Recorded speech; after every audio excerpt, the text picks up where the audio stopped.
earned on an investment or charged on a loan. If it's simple interest, it's just the interest can be calculated by doing the principal times the rate times the time. So like in number one, the idea was, so say that you invest $2,000, so that would be your principal. And so you earn 5.5% interest, so that would be your rate.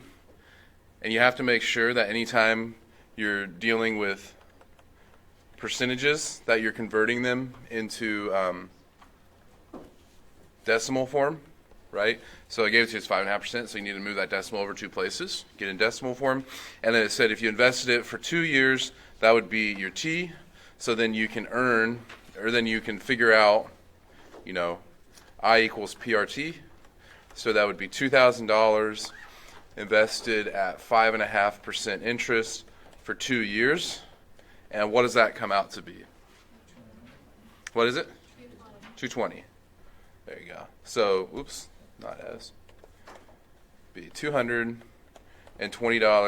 This would be your interest earned over the 2 years. So that's how much money you'd make in addition to your $2,000. Yeah? Any questions about that one? Okay. Perfect. So then on the second one I gave you, it was talking about they had borrowed some money. So the money was borrowed, it was $6,500 borrowed for a car, and the payback was, 4 years? So pay over 4 years, and it was at 3% interest. Yeah? So then the question is, okay, well, how much interest will Jamie pay over the 4 years? So interest is P times R times T. So what's the principal here? That's how much you borrowed, right? What's the rate? The 3%, but you got to make sure that it goes in decimal form, and then it's over 4 years. So then you just multiply those three together, and that comes out to be what? 780? 780. So over the life of the loan, Jamie will pay $780 in interest on top of the $6,500 that they'll have to pay back for the car itself. So, yeah? Okay. Not bad. And then the last one, this one was a little different because I actually told you, I gave you different information. It said that Tammy earned interest, and the amount of interest she earned was $1,260, and it was over, 7 years at 4%. And then my question was, well then, how much would she have had to have invested in the beginning? So we can solve this problem because we still have 3 of the 4. So there's 4 variables in the formula, right? There's interest, principal, rate, and time. In the first 2 examples, I gave you P, R, and T. So it's pretty straightforward. You multiply them. In this case, what are we missing? What value are we missing? We're missing P, right? We're missing the interest, the principal, right? We know the interest that she earned, and we know the rate, and we know how long she was invested. What we don't know is the original principal she put in, but that's okay because we can still use the formula and solve for the missing variable. So the interest, so the 1260 would be on the left-hand side of the equation. The P we don't know, but what we do know is the rate and the amount of time that she was invested for. So you're still using the same equation. It's just going to be set up a little different, which means solving it isn't as straightforward. We do still need to multiply, but we're also going to have to what? Divide, right? So we can multiply these together on the right-hand side. So 0.04 times 7, that'll give you, what? 0.28, right? Now to solve for P, though, what do we have to do? We need to divide that 0.28 on both sides. So then we need to take 1260 and actually pull out our calculators and divide by 0.28, and that'll get us back to our original principal. And what does that come out to be if you take 1260 and divide by 0.28? 1,500? 4,500. 4,500?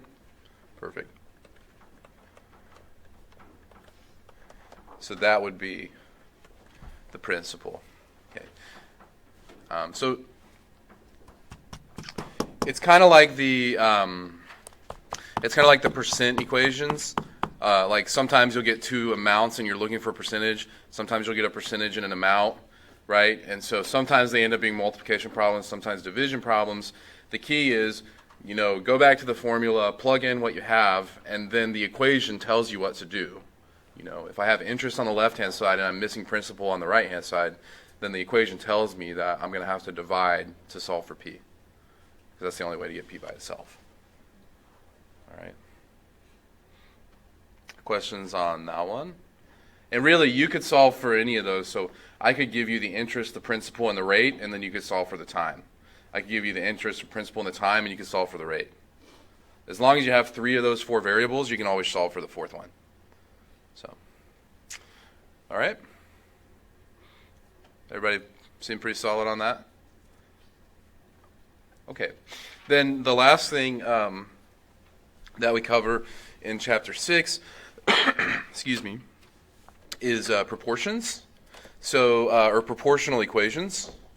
And that's what's down there at the bottom. I think a lot of you probably already took a crack at those and may know how to solve proportional equations.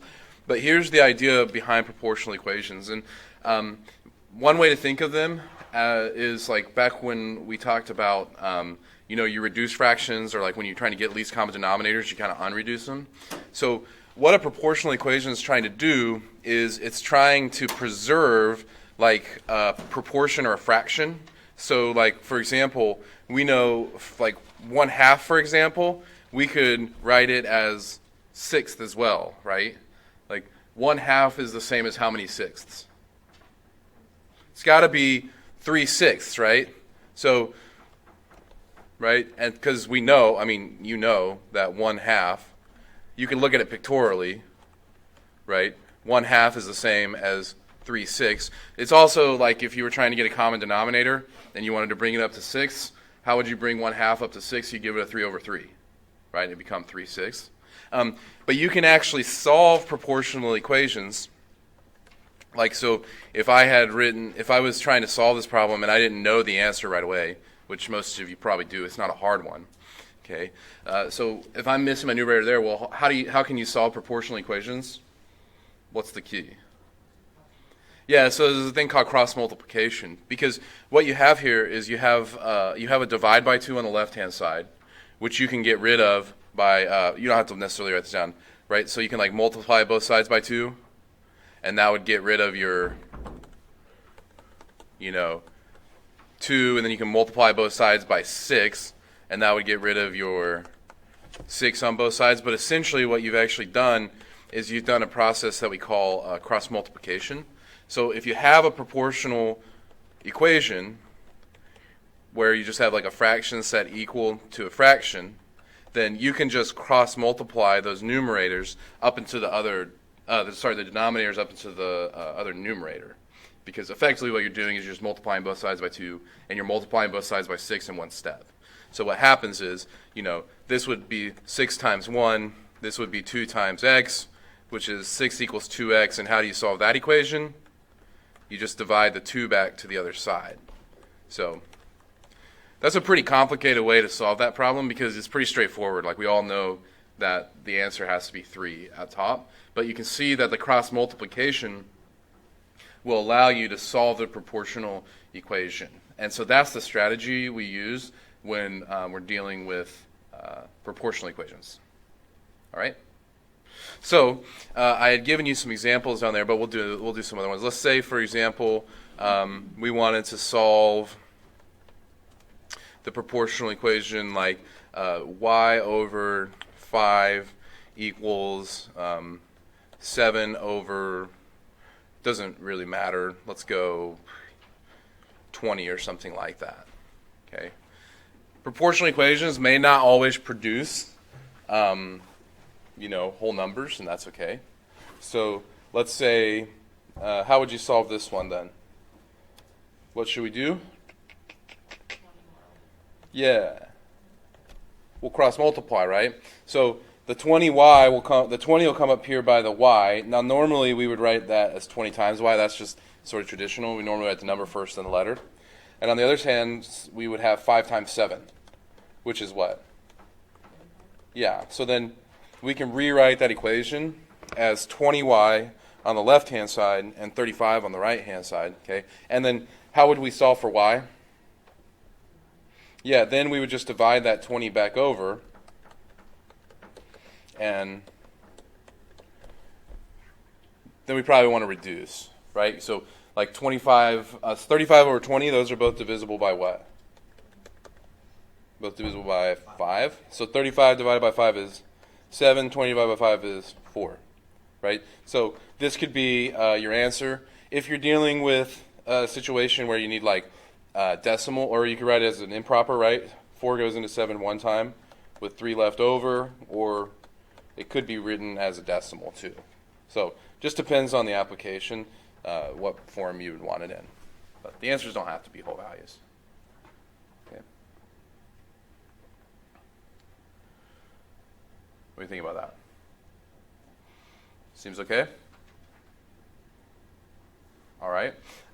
So then what proportional equations, so that's what these 4 down here were, just proportional equation problems down at the bottom. I don't know, did you guys have a chance to actually look at those? Anybody have a chance to work on them? On the bottom? Some people did. So what we'll do is, do you guys want to give those a shot, or you just want to go over them? It doesn't matter to me. What do you think? Anybody have a preference? You want to try them? Why don't you guys give them a try? So there's the 4 down there. See what happens. I'll show you one more thing. It doesn't matter if the variable is in the denominator. That's okay. So like if it's like 2 over b equals, let's say, I don't know, like 3 over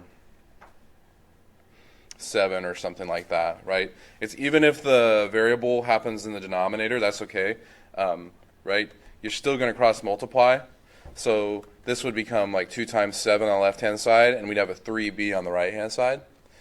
So the b just ends up going over to the other side. So you'd have, 14 equals 3b. And then to solve that, how would you finish it? You would just divide by 3. And so the answer here would be 14 thirds, which is a totally reasonable answer. But if you wanted it as an improper, or I'm sorry, as a mixed number, 3 goes into 14, what, 4 times?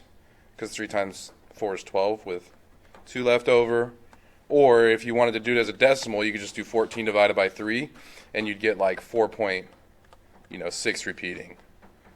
And so, all right. So why don't you take a minute, and there's just 4 practice proportional equations. If you've already done them, that's great, but why don't you just I'll give you like 5 minutes. Give those 4 down there a try, see what you come up with, and then I'll go over the solutions. Then I'm going to show you some applications of. Oh, thank you. All right. Anyways, I forgot what I was going to talk about. Give them a try. Just doing the equations on their own, they're kind of boring, and it's not exactly clear why you would ever use them. But I'll show you some applications of proportional problems. All right. So, if you've already done them, you can take a break for 5 minutes, and then we'll come back and do them. I'll bring that back in a sec.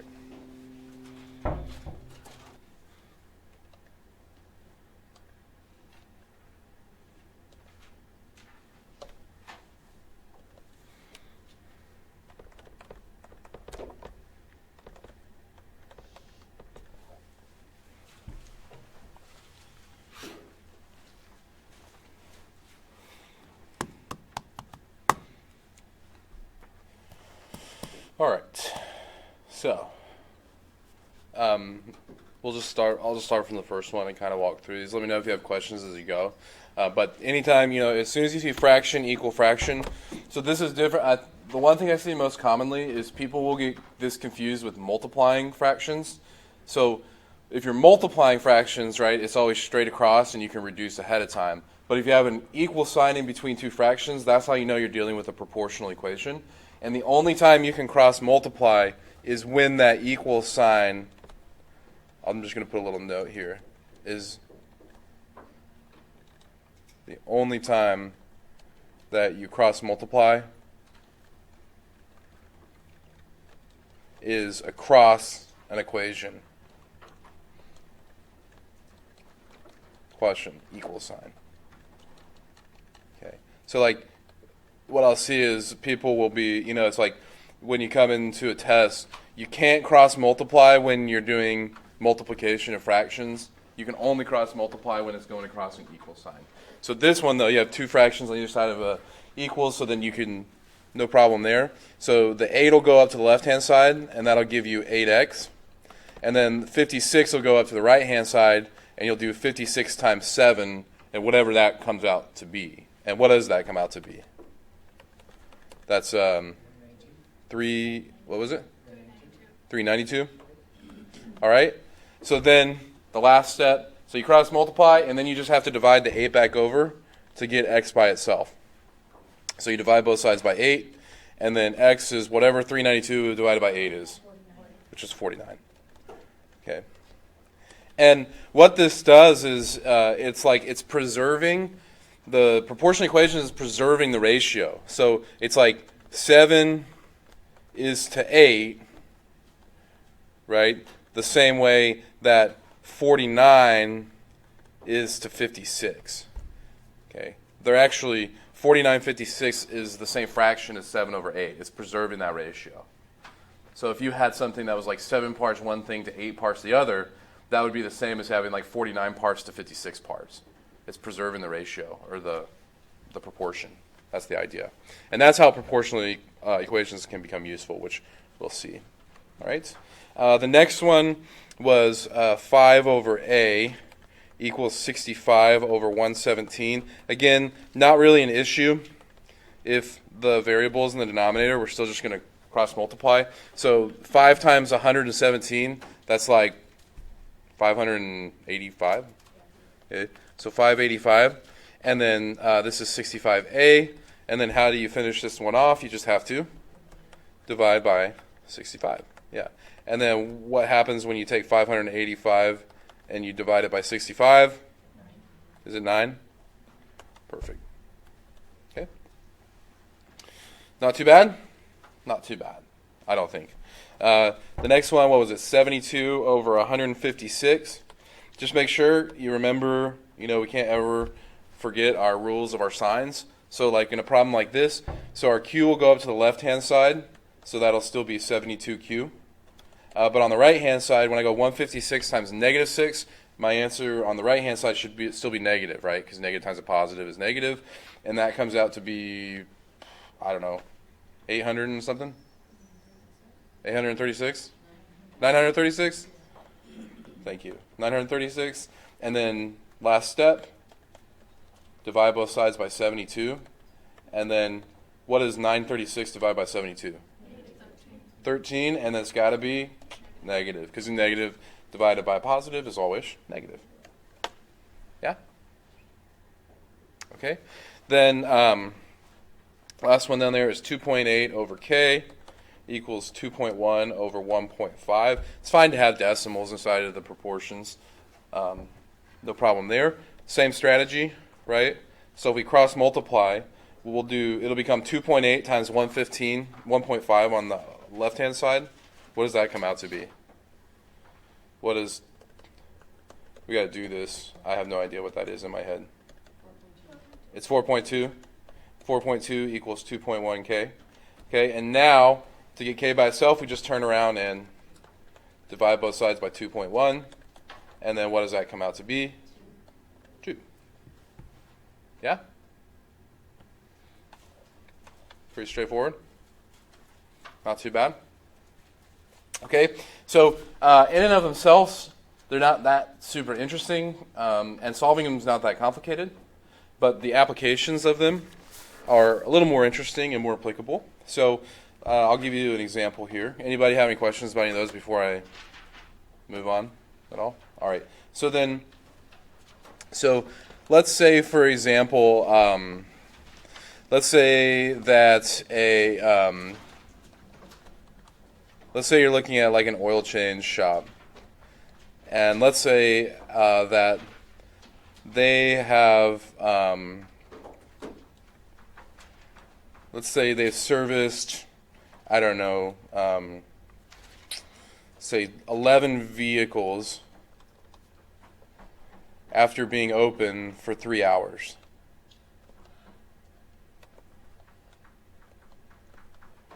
Okay, so what I want to know is, let's say at this rate, I want to know how many vehicles will they service in an entire day. Say that's say that they're open for 10 hours. Okay, and let's round to the nearest whole number. Okay. So they've been open for 3 hours. They've gone through 11 vehicles. They're open for a total of 10 hours in the day. So how many can they go through if they service them at that same rate? All right. Now, there's actually two ways to solve this. One of them doesn't involve a proportional equation. There is a way to do this without a proportional equation. But a proportional equation is a pretty efficient way to solve this. So can anybody imagine, or can anybody think of a way that we could maybe tackle a problem like this?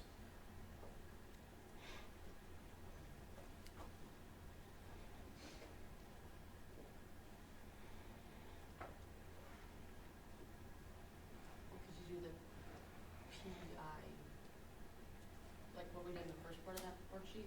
Well, that's a really specific formula. That's a really specific formula that will only help us solve interest problems, like simple interest problems. Okay. So this one, it's like I have a rate, 11 cars in 3 hours, and I want to extrapolate that out to 10 hours. So what do you think? 11 over 3 equals B over... Yeah, so what we can do is we can set up like what I think of as like the initial rate, or what, right? And so the initial rate, we could think of it as like, okay, they're doing a certain number of vehicles every hour, right? Think of it as the rates we were doing before, okay?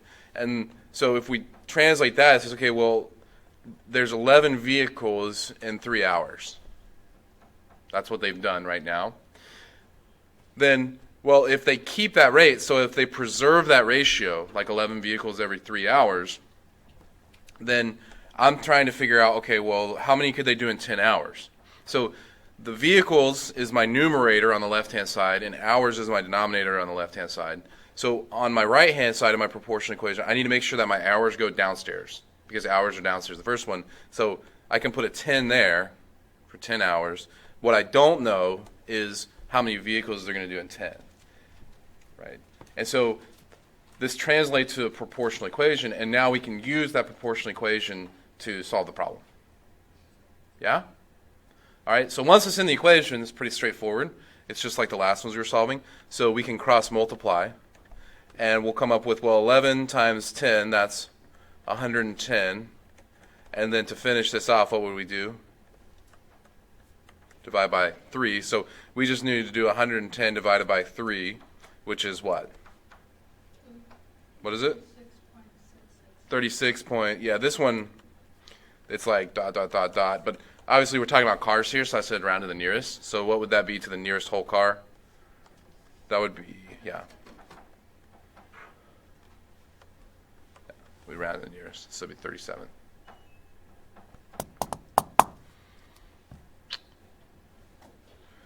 So the key is when you're setting up proportional equations, you set up the initial ratio, and then there's an equal sign, and then on the other side, depending on what you know or don't know, the one number in the numerator denominator is going to be a value, and one's going to be a variable, just in place of what you don't know. So here, I knew hours, not vehicles, so my hours went downstairs, vehicles. Could we have set it up the other way? Like, for example, what if we did 3 over 11 as our initial fraction? Is that okay? That would be 3 hours for 11 cars. Would that be okay? It would be as long as on the right-hand side we matched it. So if we put the hours on top on the left-hand side, we just got to make sure we put the hours on top on the right-hand side. But you'll notice when you cross-multiply, what happens? It still turns into the same equation as we had over there, right? So it's not that important which one you put on top and which one you put on bottom. What's important is that they match from the left-hand side to the right-hand side. That's the key. Okay. Is there another way we could have done that?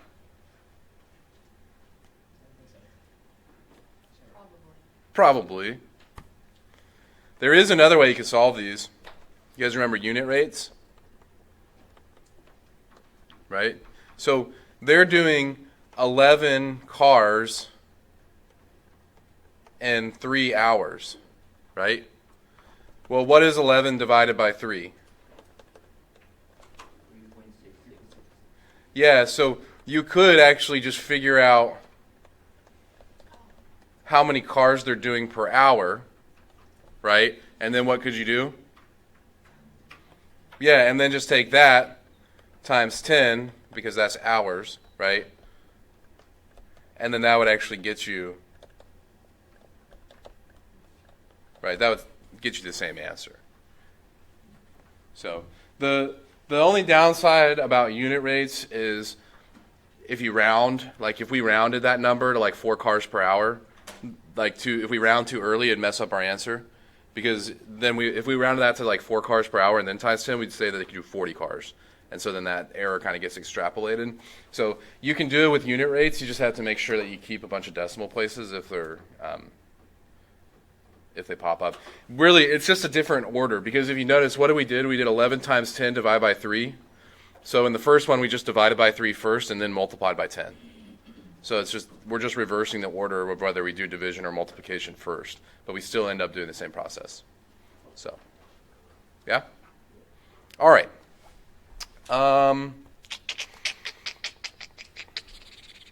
Let's do another one. Okay.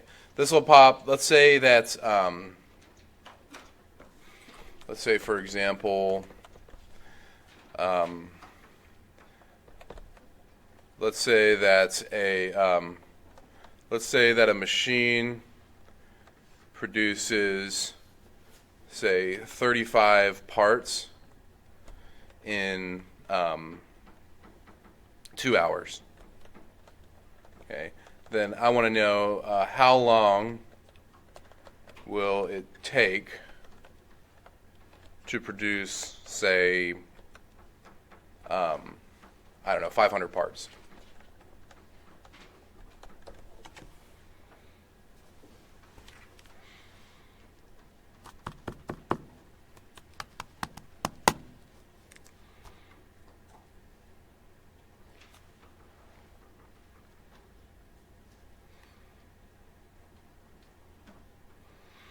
So in this case, a little different. I give you the rate, but then I'm not giving you how much time I want. I'm telling you how many parts I want, and you got to tell me the time. All right. Now, it's still the same process, though. We should still set up our initial rate. Okay. So what do you want? When I say that initial rate, I mean that fraction that's going to go on the left-hand side of our equation. Okay. So what would be our initial rate or our initial fraction that we would use? What would you say? 35 parts in 2 hours. So you could put it either way you want, but let's say we do, that's what the fraction is, right?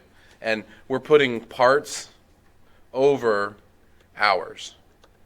Okay. So initially we got 35 parts over 2 hours. Then we're going to set that equal to, and what do I know? Exactly. I know the parts, so my 500 needs to go in the numerator because my 35 went in the numerator. What we don't know is the hours, and then that's all you got to do. Okay. If you would have set it up the other way, that's fine. If you would have done 2 hours for 35 parts, no big deal. It would just be 500 at the bottom and then variable on top. Doesn't actually matter which of those two ways you set it up. Because in the end, what are you going to end up doing if you cross multiply? Well, on this one, it becomes 35x equals 2 times 500 is 1,000. And then we divide by 35, divide by 35, let's say round to the nearest whole. I don't know. It doesn't come out even, does it? Because 1,000 divided by 35 is what? 28.57 dot dot dot. But if we're rounding to the nearest whole, it doesn't matter. We just need to go that far. So it looks like that would round up to about 29. And what's the units here? Hours. Yeah, because I said how long. We were missing an hour amount, a length of time. And so it would be 29 hours. Okay.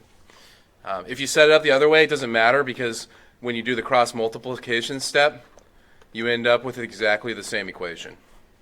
So that's why it doesn't matter so much as long as it's consistent across. Yeah? Everybody feel okay about that? Any questions about either of those two? Okay.